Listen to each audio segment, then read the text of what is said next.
Let's do the next example. So here I am flying Emily Killian for Peter Pan.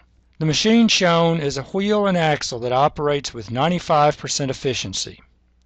The wheel has a radius of 18 centimeters. The axle has a radius of 10 centimeters. A. What's the ideal mechanical advantage of the machine? B. What's the actual mechanical advantage of the machine? C. What weight can be lifted by a constant speed by a 20 Newton effort force? D. If that 20 Newton force acts through a distance of 3.5 meters, how far will the weight move? So let's solve this problem. What I want you to see is that for every turn of the wheel, the effort is going around the large circumference, whereas the resistance is going around the small circumference. So if you want to, you could say that the effort is equal to the circumference of the large wheel. That's the effort distance, whereas the resistance distance is the circumference of the small wheel. Well, if you take the ratio of those two things, there's going to be a 2 pi that's involved that'll divide out, and you end up with the radius of the wheels.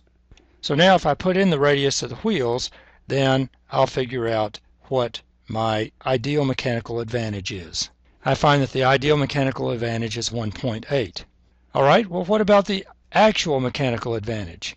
They tell me that I have an efficiency of 95%. But that efficiency is the ratio of the actual mechanical advantage divided by the ideal mechanical advantage. And since I know what the ideal mechanical advantage is, then I can solve that for the actual mechanical advantage. I'm going to do that and put in the numbers. I get that the actual mechanical advantage is just over 1.7. Part C. What weight can be lifted at a constant speed by a 20 Newton effort force?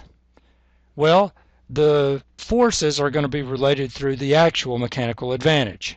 So I'm going to solve that actual mechanical advantage for the output force. Now you can see that I'm using the variables F and D sometimes instead of the numbers or the variables that your authors use like R and E. Forces I tend to like to call F's. But if you can keep those things straight, what's the output and what's the input, then hopefully you'll be able to think your way through these things. So using this system and an effort force of 20 newtons, then I could lift something that was just over 34 newtons. Part D. If the 20 Newton force acts through a distance of 3.5 meters, how far will the weight move? Well, I know what my ideal mechanical advantage is, and I know what my input distance is. It's 3.5 meters, so I can figure out what the output distance is going to be.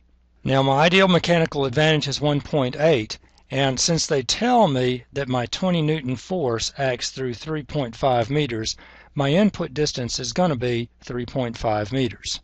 So using this system, if I pull 3.5 meters worth of rope around the big axle, then my weight is going to lift by just under 2 meters, 1.94 repeating meters.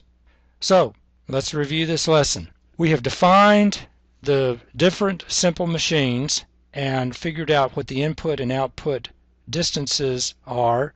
We've talked about ideal and actual mechanical advantage and efficiency, and we've used that to solve some numerical problems. So for now, that's it.